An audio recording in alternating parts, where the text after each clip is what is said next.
Pero Jonás se apesadumbró en extremo y se enojó y oró a Jehová y dijo: ahora, oh Jehová, ¿no es esto lo que yo decía estando aún en mi tierra?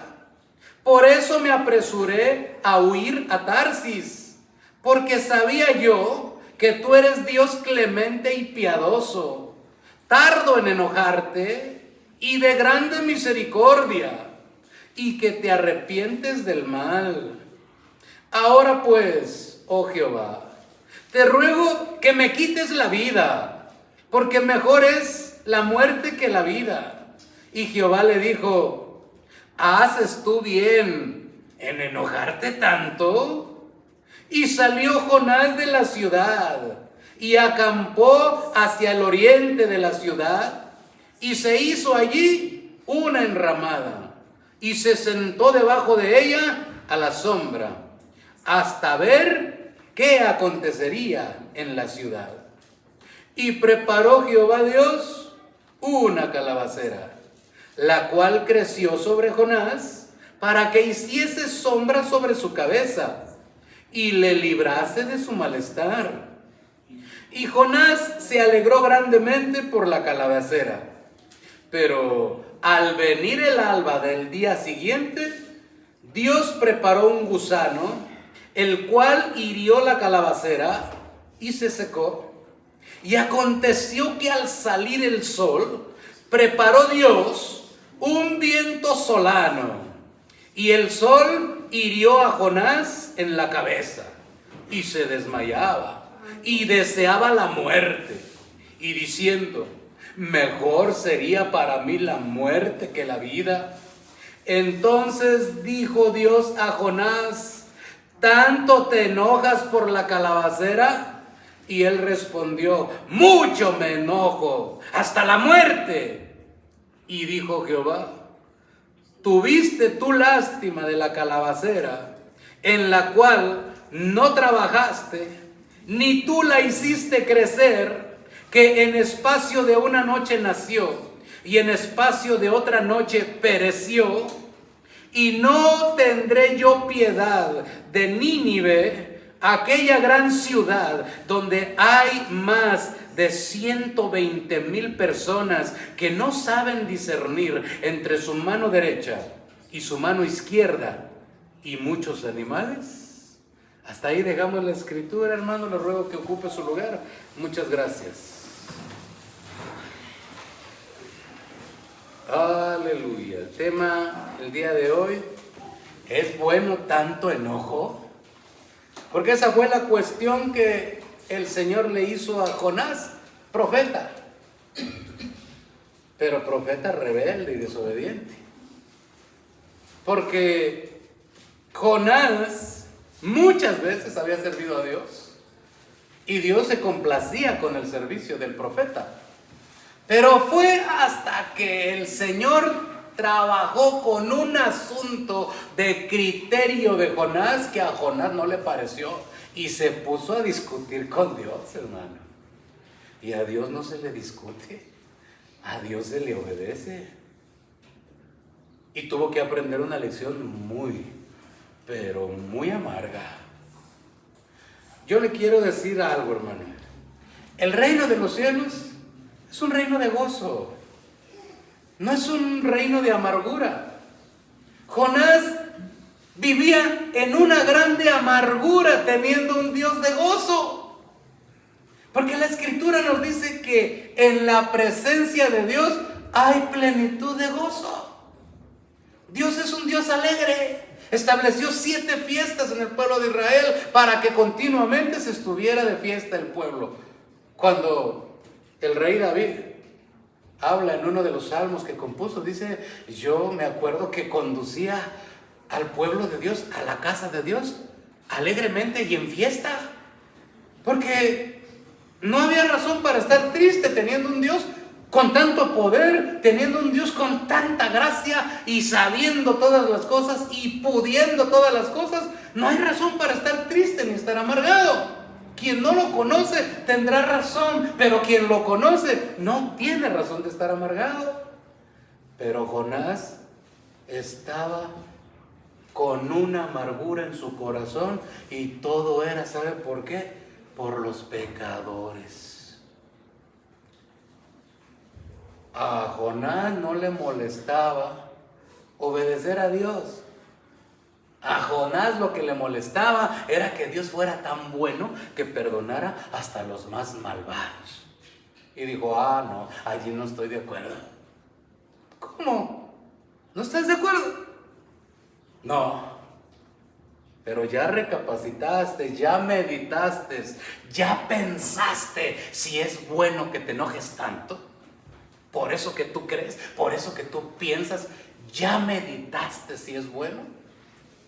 ¿O no estás viendo los resultados de tu enojo a tal grado que te ha tocado atravesar una lección horrible en tu vida?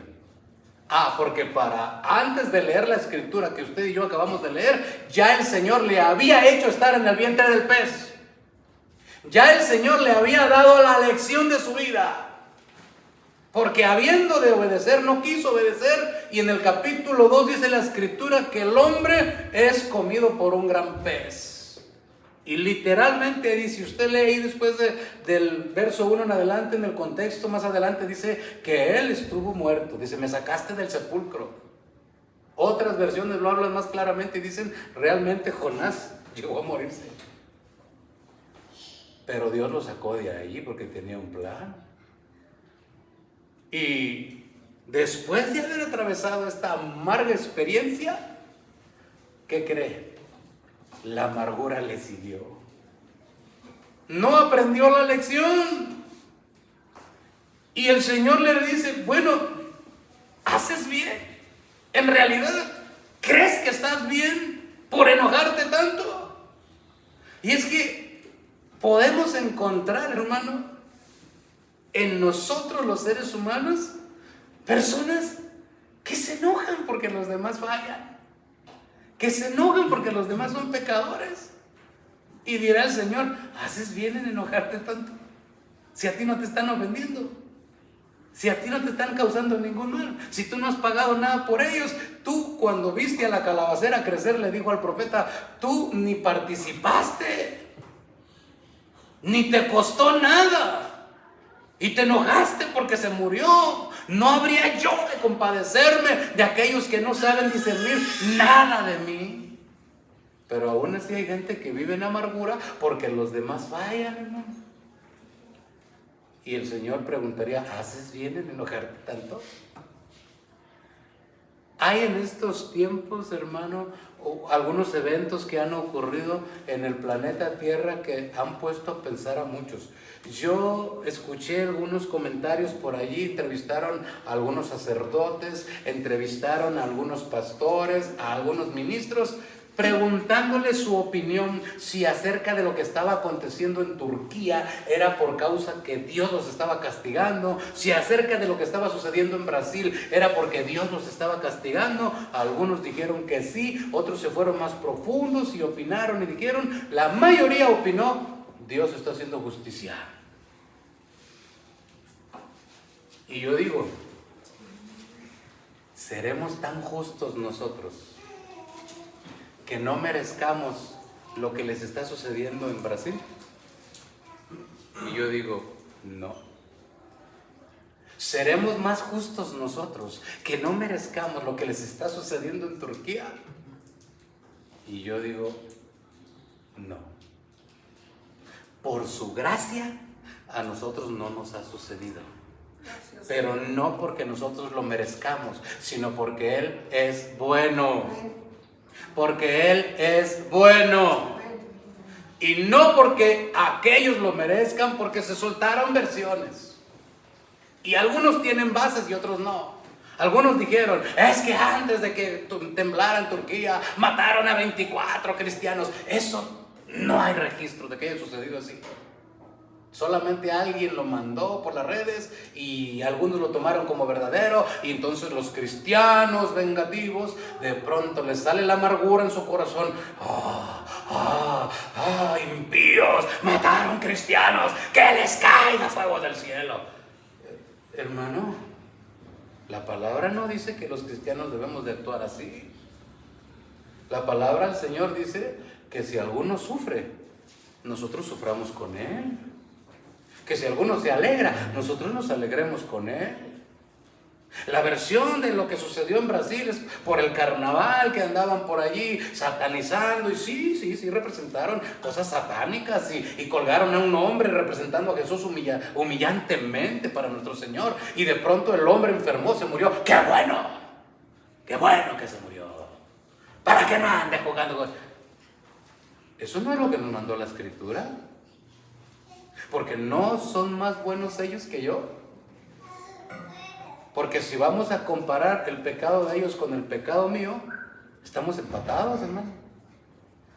Si yo he llegado a mentir, es lo mismo que haber satanizado o practicar satanismo. El pecado es una mentira quien nos puso el orden de gravedad, porque hay pecados veniales y pecados mortales. Pecado es pecado. Y la paga del pecado es muerte. El problema es qué tan justo me considero yo, qué tan correcto me considero yo, porque en lo que yo me justifico a mí y me califico a mí mismo, voy a tener la posibilidad de calificar a los demás, y desafortunadamente eso me va a causar amargura. Porque el Señor nos dijo claramente en su palabra: el justo con dificultad se salva. Y no es porque Él quiera, es porque yo quiero.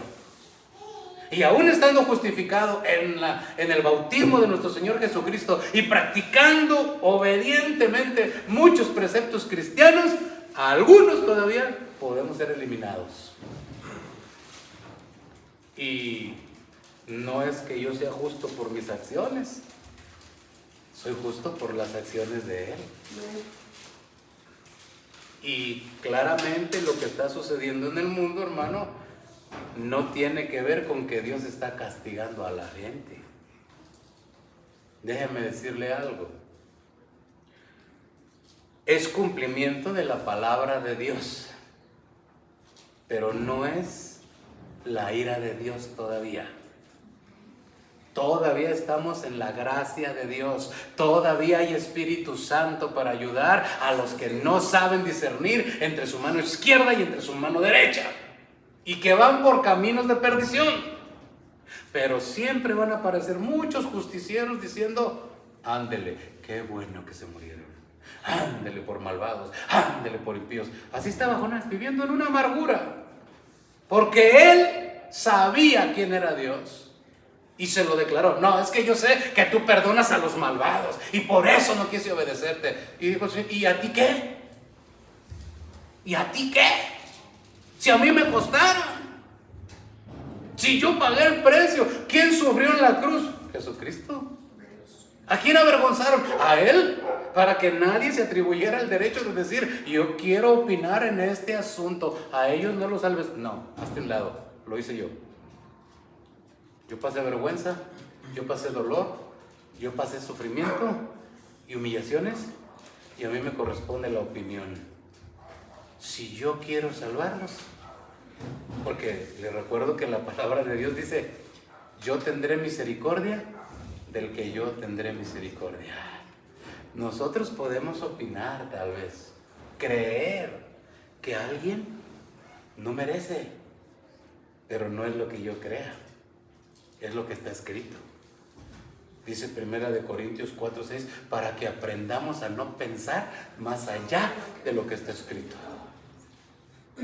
Y el reino de los cielos es un reino de gozo, no es de amargura. Y Jonás, por vivir en una amargura, se estaba apartando del gozo. La primera ocasión donde aparece la palabra gozo en la palabra de Dios está en Deuteronomio 28, verso 47. Mire, vamos a buscarlo. Es la primera vez que aparece la palabra gozo en la palabra de Dios. Y tiene un significado, tiene un simbolismo. Deuteronomio 28:47.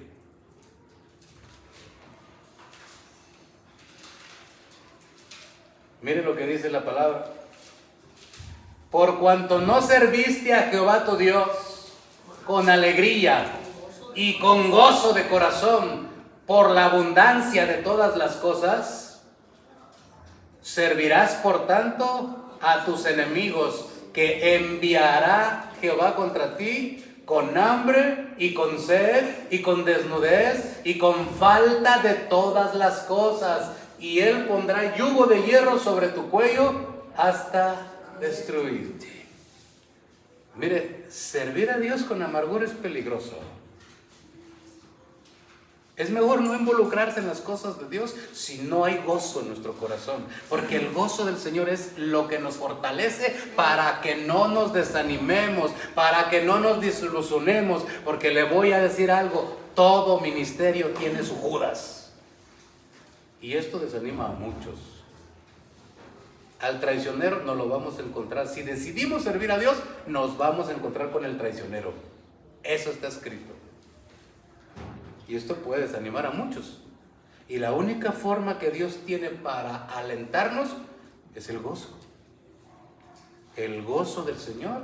Nuestra fortaleza es, cuando tenemos el gozo, podemos servir a Dios con alegría. Venir ante su presencia con regocijo. Eso es lo que dice el salmista. Servir al Señor con alegría. Si no tienen alegría, si no tienen gozo, espérense. Con amargura les va a traer problemas. Y hermano, este profeta tenía una grande amargura. Cuando alguien tiene gozo, hermano, tiene la capacidad de caminar bien, de andar libre, se siente, se percibe el ánimo, se percibe la espiritualidad de la persona. Dan ganas de platicar, de convivir con esa gente, porque está radiando la presencia de Dios y el gozo de la fortaleza que Dios le está dando. Aunque se lo esté llevando el río, usted se quiere acercar para saber cómo le está haciendo. No tiene dinero, está enfermo, tiene problemas y está bien gozoso y sigue sirviendo a Dios. Y eso es lo que capta la atención de las personas. De pronto, servir a Dios se puede convertir en un problema si no sabemos hacerlo bien. Porque el gozo, hermano, mire, vamos a ver un caso bien especial. Porque cuando no se conoce la doctrina de la gracia, puede uno correr el riesgo de amargarse como le sucedió a este profeta. Pero hay que conocer la doctrina de la gracia para no amargarnos. Si Dios los quiere salvar, ¿a mí qué? Que los salve. Que si estaban en el carnaval, que estaban vestidos de demonios, que son hechiceras, que son brujos, que los salve. Que son homosexuales, que son prostitutas, que son lesbianas, que los salve. ¿Quién soy yo para juzgar su pecado si yo también cometía otros pecados, iguales o peores? Aunque no hay gravedad, pecados son. Y mire lo que dice la Escritura, 2 de Crónicas 20:27. Le voy a traer un ejemplo de la gracia de Dios, cómo funciona y cómo trabaja. 2 de Crónicas 20:27. Vamos a ver lo que dice la palabra del Señor. Y todo Judá y los de Jerusalén y Josafat, a la cabeza de ellos, volvieron para regresar a Jerusalén. ¿Cómo? Gozosos, porque Jehová les había dado gozo, librándolos de sus enemigos. El 28. Y vinieron a Jerusalén con salterios, arpas y trompetas a la casa de Jehová. Le voy a relatar para ponerlo en contexto. ¿Qué fue lo que sucedió aquí? El rey Josafat hizo alianza con el rey Acab, el esposo de la malvada Jezabel.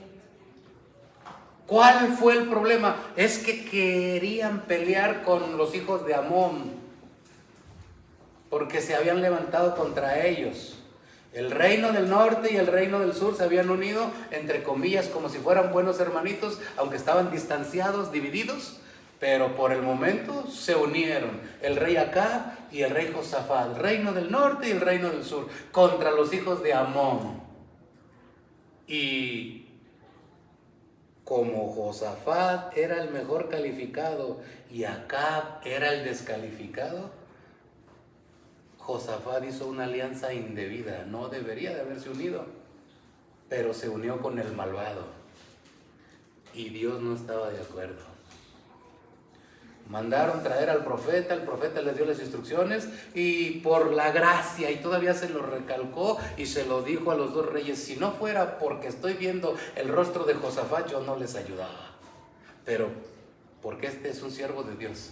¿Que se equivocó? Sí, se equivocó. ¿Que hizo mal? Sí, está mal. Está pecando porque se alió con el impío.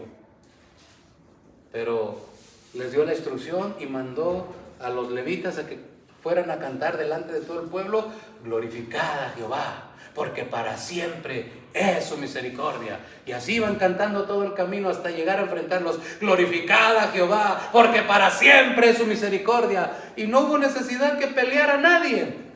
Los ejércitos enemigos se enfrentaron y ¿sabe qué? Cuando llegó el pueblo de Israel, los dos Israeles, o el Israel y Judá, llegaron allí, encontraron ya todos muertos y los despojos de ellos allí, y dice la Biblia que tardaron 3 días en recoger el botín.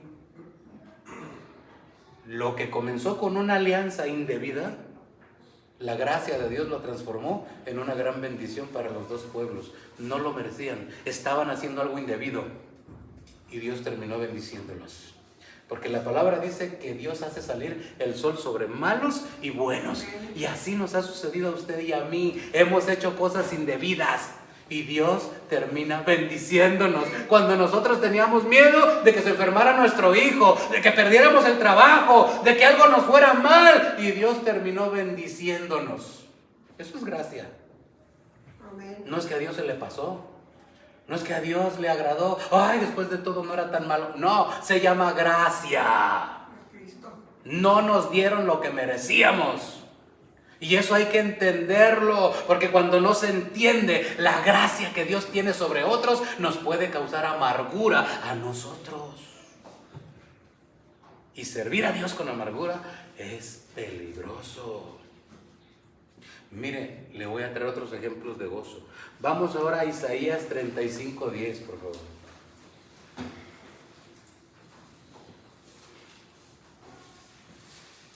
Isaías 35:10. Hay un gozo que usted y yo debemos de tener, y es este: y los redimidos de Jehová volverán, y vendrá nación con alegría, ¿y con qué? Y gozo. Mire qué clase de gozo. Gozo perpetuo. ¿Por qué? Porque somos salvos, hermano. Cristo pagó por usted y por mí nuestra salvación. Ese gozo nadie se lo debe de quitar, porque el gozo del Señor es su fortaleza. El día que usted le quiten el gozo de su salvación, usted está perdido, porque le estará dando derecho al otro de acusarlo y de usted sentirse mal. Pero dice la Escritura claramente: bienaventurado aquel que no se condena a sí mismo con lo que aprueba. Cristo pagó por sus pecados, pagó por su salvación, y mi salvación, gloria a Dios. Él lo quiso hacer, se lo agradezco, hay que corresponder. Y es un gozo perpetuo. Ese gozo nadie se lo debe quitar. Y hay otro gozo, miren. Vamos a ver este gozo también. Está en Juan 16:22. Estoy tratando de traerle aquí a nuestra altura, a nuestro entendimiento, el concepto de la gracia y del gozo que nos debe de causar la gracia de Dios, para no amargarnos cuando Dios quiera salvar a otros. Juan 16:22, mire lo que dice: también vosotros ahora tenéis tristeza, pero os volveré a ver y se gozará vuestro corazón y nadie os quitará vuestro gozo. ¿Por qué decía esto Jesucristo? Por el Espíritu Santo que iba a estar en nosotros. que es el que nos provoca el gozo que usted y yo debemos de disfrutar. Aquel que diga que tiene el Espíritu Santo, por fuerza, tiene que tener gozo. Si no, es un mentiroso. ¿Por qué? ¿Cuáles son los frutos del Espíritu? Amor, gozo. Ahí está el gozo. Pero hermano, no se nota amargura. Hay problemas y hay que corregirlos. Porque el reino de los cielos es gozo. Es un gozo perpetuo por ser salvos, pero también es un gozo constante por tener el Espíritu que nos provoca el gozo, el Espíritu que nos hace fuertes, el Espíritu que nos hace permanecer en Cristo, porque no es del que corre, no es del que quiere, sino de quien Dios tiene misericordia. Y eso es por el gozo. Pero hermano, ¿por qué en las iglesias hay tanto enojo? ¿Por qué mucha gente se enoja, se molesta y anda con los dientes pelados, hermano, que se le nota el coraje? Porque hay amargura. Y eso no es beneficioso para nuestra alma ni para nuestro espíritu. Y entonces tendríamos que hacer algo para que apareciera el gozo, porque Jonás no estaba entendiendo la gracia de Dios sobre los ninivitas. No, si alguien merece salvarse, Señor, ese soy yo. ¿Por qué vas a salvar a aquellos mugrosos? Si son pecadorcísimos, Señor, hiper, mega, hyper pecadores, y yo que soy justo, sálvame a mí, a ellos, ¿por qué? Así hay muchos, creyendo que solo para ellos. Uno de ellos era el hermano del pródigo. Cuando el pródigo regresa y el padre hace fiesta, el hermano se enoja. Ay, ¿para qué vino? Si ya me iban a dejar predicar a mí y que aparece este. Dijo el padre: si tú estando aquí, todo lo que es mío es tuyo, no lo agarras porque no quieres, no disfrutas, no matas un corderito y lo disfrutas con tus amigos, no haces fiesta porque no quieres, pero nadie te priva de que hagas fiesta. Ay, tenía que regresar este. ¿Y para qué regresó? ¿Y por qué mi padre le vuelve a dar si ya se lo gastó? Ya no le corresponde, se está gastando lo mío. ¿Por qué? Hermano, esas conductas no son cristianas. Esas conductas son satánicas. Enojarse porque Dios rescató a alguien que ya estaba perdido, viene al Señor, se va y luego el Señor lo vuelve a traer, y que alguien se enoje por eso, eso es satánico, hermano. Porque lo que nos debe de provocar que Dios rescate a alguien que ya estaba perdido, Dios lo salva, se vuelve a ir a la podredumbre y Dios lo vuelve a traer a la iglesia, eso nos debe provocar gozo, júbilo, fiesta, y no como el profeta Jonás. No, si es re malo, ¿para qué? ¿Por qué? Si yo ya sé que tú eres bueno, por eso ni te quise obedecer. Pues más le vale que obedezca. ¿O cuántas ballenas necesitaríamos nosotros? ¿Cuántas ballenas necesita, hermano? Porque ya había pasado por la experiencia amarga de ver la muerte cerca. ¿Y cuánto creyente hoy en día está con esos mismos sentimientos, con la muerte encima, con los problemas al día? Apenas resuelve uno y sigue el otro. Y no cambia. La amargura sigue dentro del corazón. Y todavía sigue creyendo que es tan justo Él que los demás no merecen, solo Él. Eso es un problema. Y eso tiene que arreglarse. Porque si la experiencia amarga de Jonás no le enseñó a que eso tiene que corregirse, yo creo que vendrán más ballenas. Vendrán más ballenas. Mire cómo Dios trabaja con las personas. ¿Usted sabe cómo le llamaban a Jacob antes de llamarlo Israel? ¿Qué significa Jacob? Usurpador, engañador, ¿verdad? ¿Y sabe cómo Dios trabajó con él? Lo mandó con un engañador peor que él, con su suegro Labán. Lo engañó para entregarle a su esposa 2 veces. Lo engañó con su sueldo 10 veces. ¿Cómo trabaja Dios? Así nos manda con uno más pilas que usted y que yo. Nos manda con uno más aguerrido que usted y que yo. A pulirnos. Y vamos a tener que entrar, porque la palabra del Señor dice que el hierro se afina con el hierro y el hombre en el trato con el hombre. No podemos correrle. Pero esas son conductas que nosotros podemos suavizar, que nosotros podemos mejorar. Hermanos, si el reino de los cielos es gozo, ¿por qué estar amargado? Si Dios quiere bendecir al que está delante y a mí no, que lo bendiga. Si Dios quiere sanar al que está a un lado mío y a mí no, que lo sane. En algún momento tendrá misericordia de mí. Pero que eso me cause problemas, que eso me cause amargura, eso va a traer problemas a mi vida. Y eso no es posible que nosotros lo padezcamos. Mire, vamos a cerrar con esto, que se encuentra en Mateo, capítulo 12, verso 7.